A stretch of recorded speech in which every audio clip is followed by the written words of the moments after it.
Hello students, in previous lecture I told you about nutrition in protozoans. We know very well that protozoans, they are single cell animals.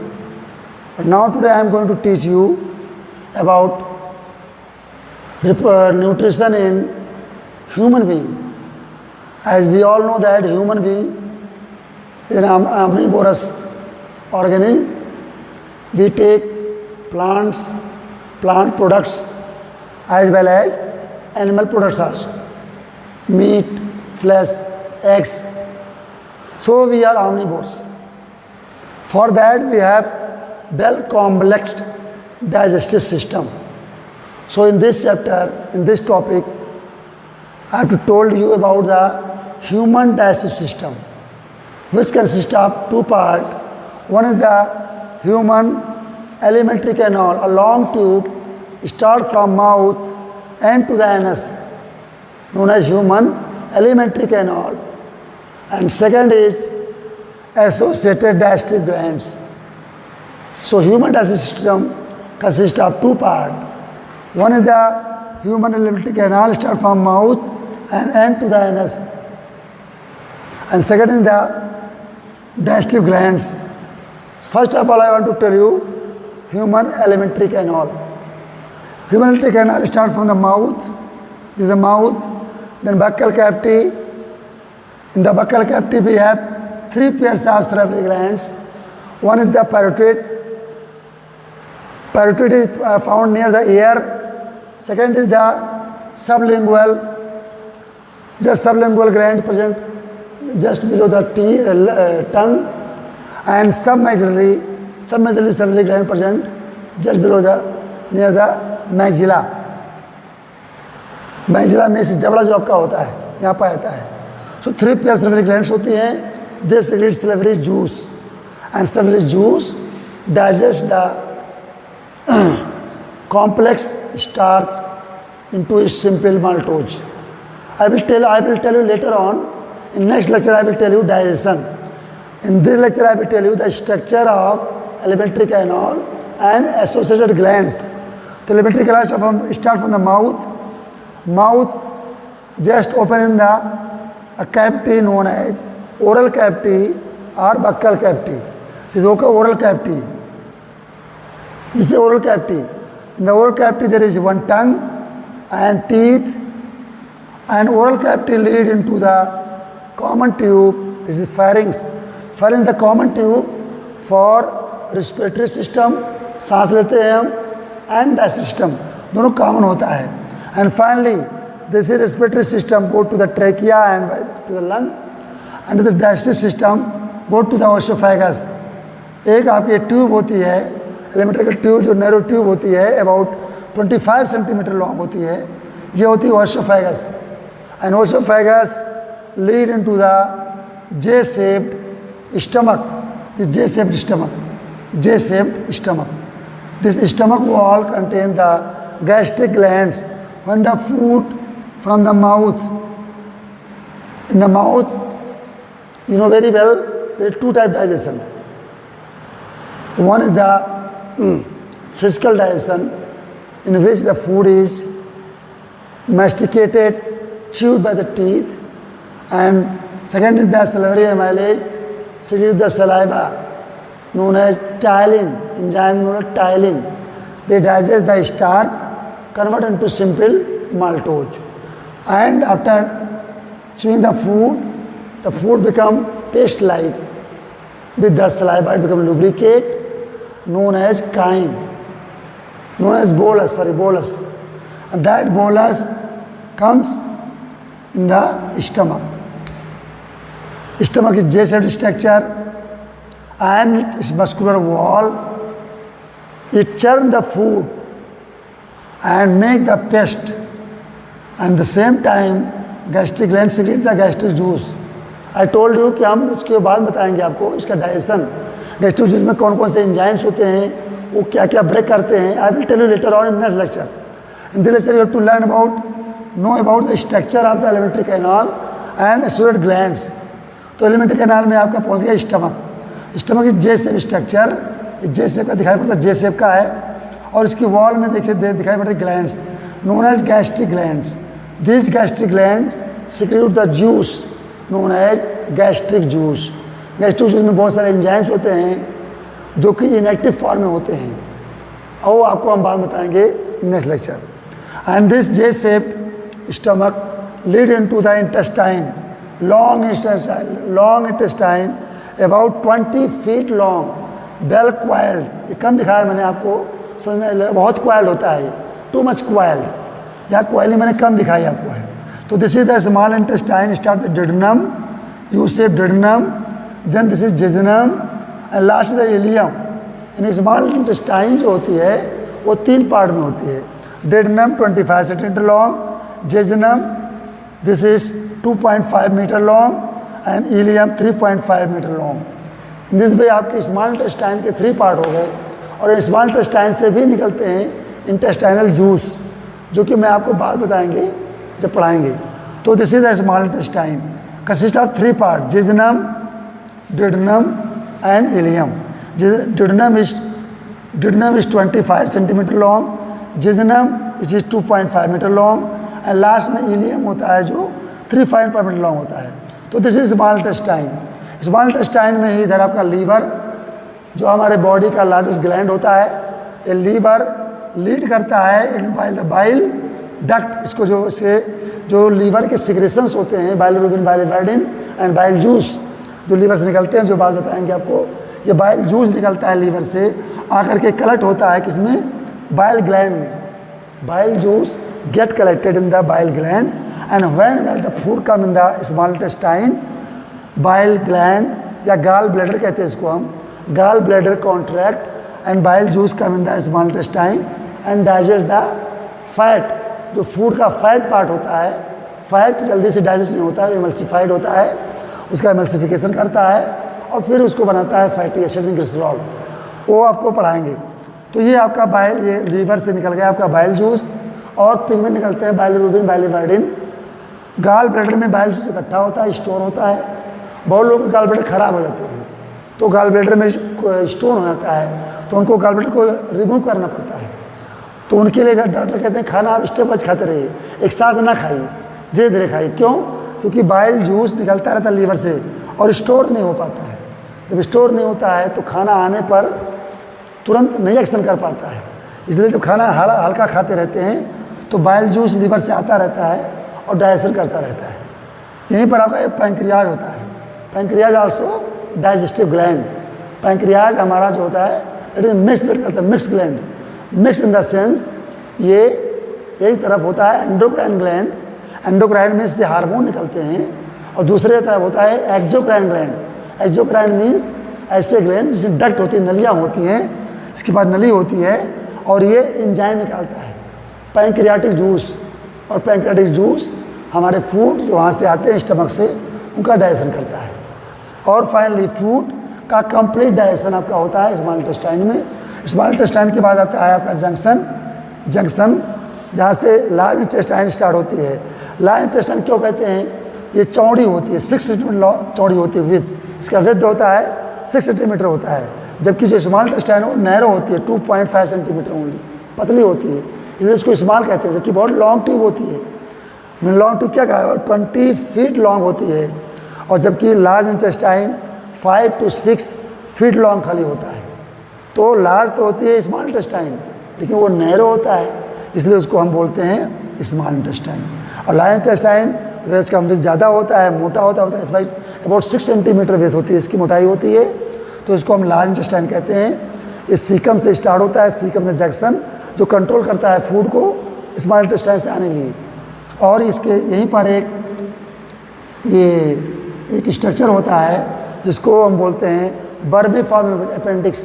Appendix जो होता है वो rudimentary organ होता है। इनो rudimentary organ ऐसे organs जिनका हमारे body में अब कोई यूज़ नहीं है।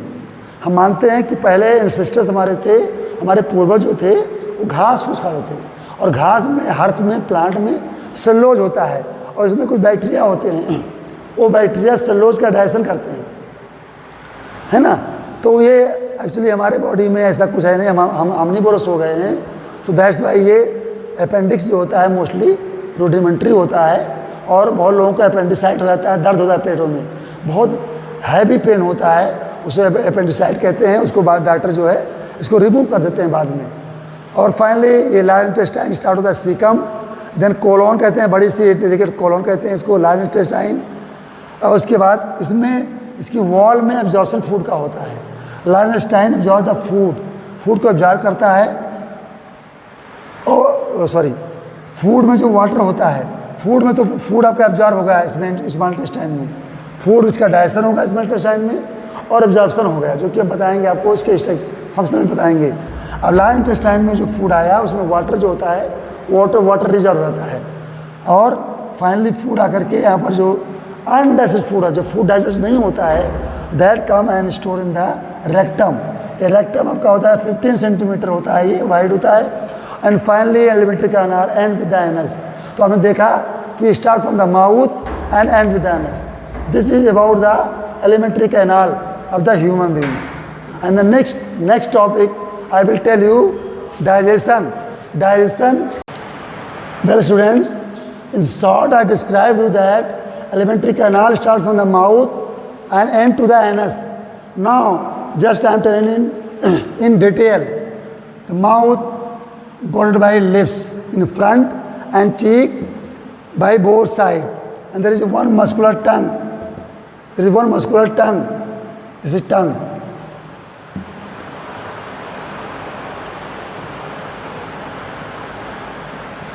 And jaw bones with socket. देखिए, this is the jaw bones.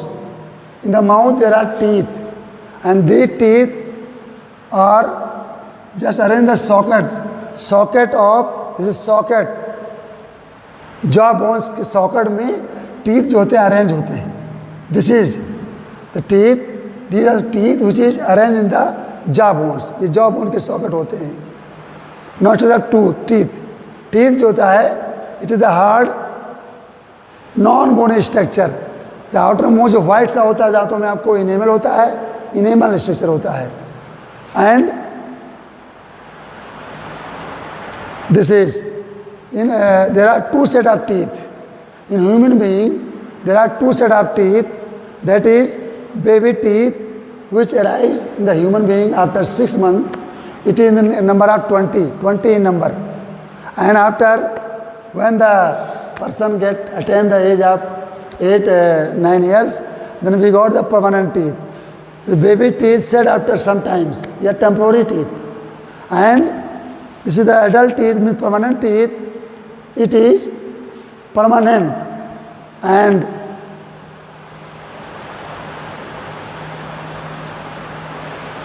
type of teeth in the adult. Adult में कितने टाइप के टीथ होते हैं? अभी मैंने बताया कि आपके 2 टाइप के टीथ होते हैं, डिफोडेंट होते हैं, यानी 2 टाइप के, एक बेबी टीथ जो टेम्पोररी टीथ होती हैं, और एक जो होती है परमानेंट टीथ होती है। आपके ह्यूमन बीइंग के माउथ में type of teeth on the base of structure, उनका स्ट्रक्चर कैसा होता है? ये 4 टाइप के टीथ होती है। इंसीजर जो होते हैं ये फ्रंट टीथ होती है, बाइटिंग टीथ होती हैं। फ्रंट टीथ चेसल जैसे होता है, जैसे कि वो होता है आपका जो है खुरपी जैसे होता है, चेसल टाइप की होती हैं। They use for the biting the food से बाइट करते हैं इंसीजर्स। नेक्स्ट कैनाइन को सी से डिनोट करते हैं। इसके फार्मूले में आई लिखते हैं इंसीजर के लिए और सी लिखते हैं कैनाइन के लिए। कैनाइन 3 नुकीले होते हैं। आपको जो एनिमल्स जो होते हैं, जो मांसाहारी होते हैं, फ्लैश ईटर होते हैं, उनके कैनाइन जो होते हैं काफ़ी डेवलप होते हैं, लाइक डॉग, लाइक लॉयन, उनके कैनाइन काफ़ी डेवलप होते हैं। और उसके बाद फिर होता है प्री मोलर। देखिए आपने देखा 4 कैनाइन देखिए हैं, 4 इंसीजर्स, देन 2 कैनाइन्स यहाँ पर लगे हुए हैं, pre molars.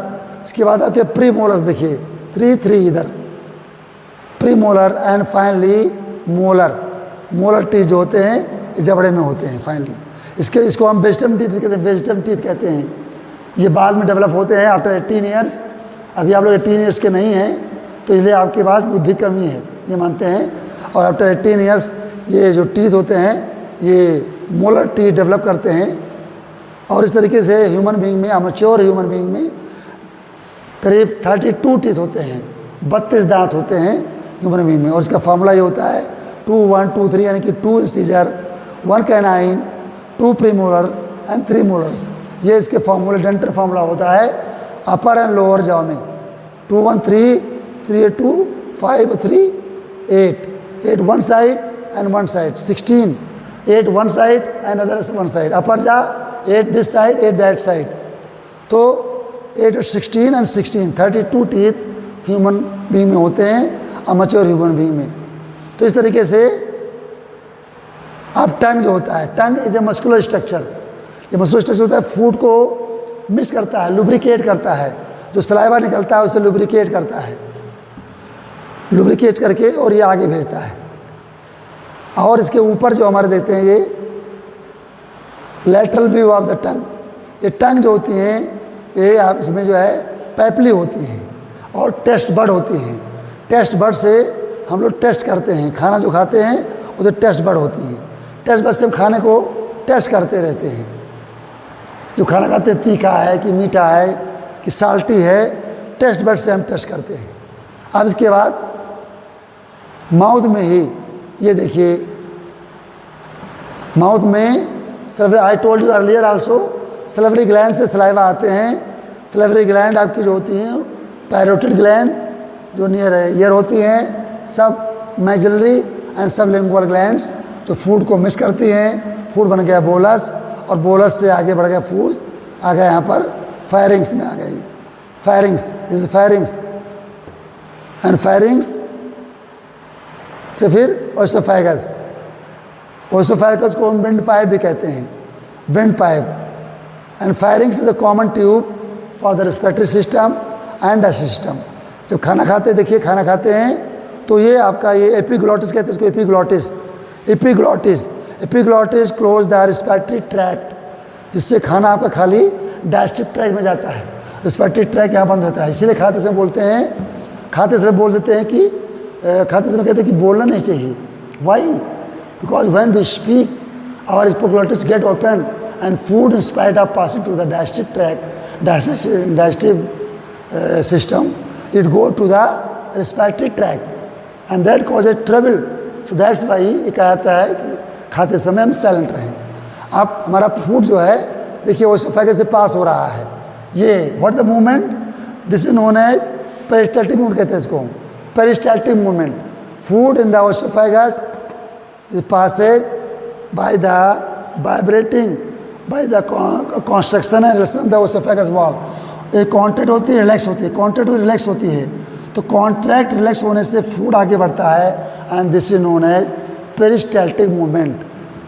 And food finally goes to the stomach, stomach पहुंच गया फूड यहाँ, एंड ये यहाँ पर एक गैस्ट्रोएसोफेगल रिसेप्टर होता है जो कि फूड जो आ रहा है उसको कंट्रोल करता है।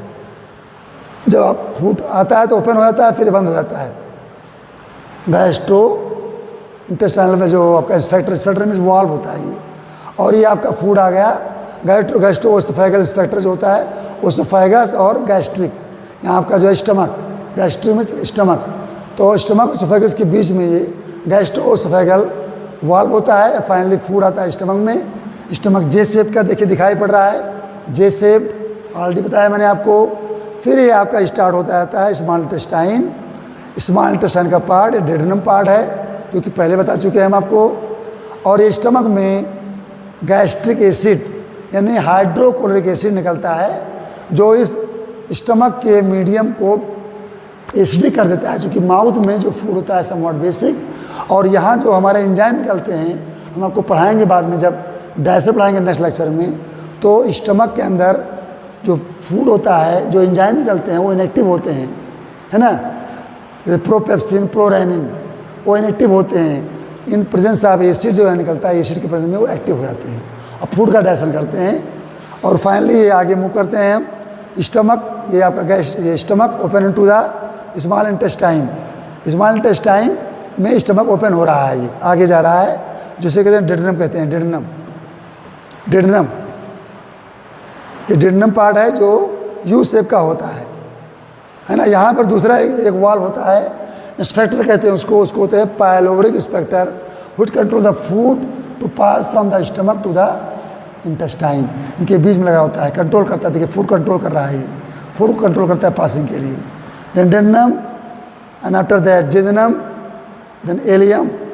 इस तरीके से डेडनम, जेजनम, एलियम ये आपके इंटेस्टाइन के पार्ट हो गए, जो कि ऑलरेडी बता दिया मैंने आपको।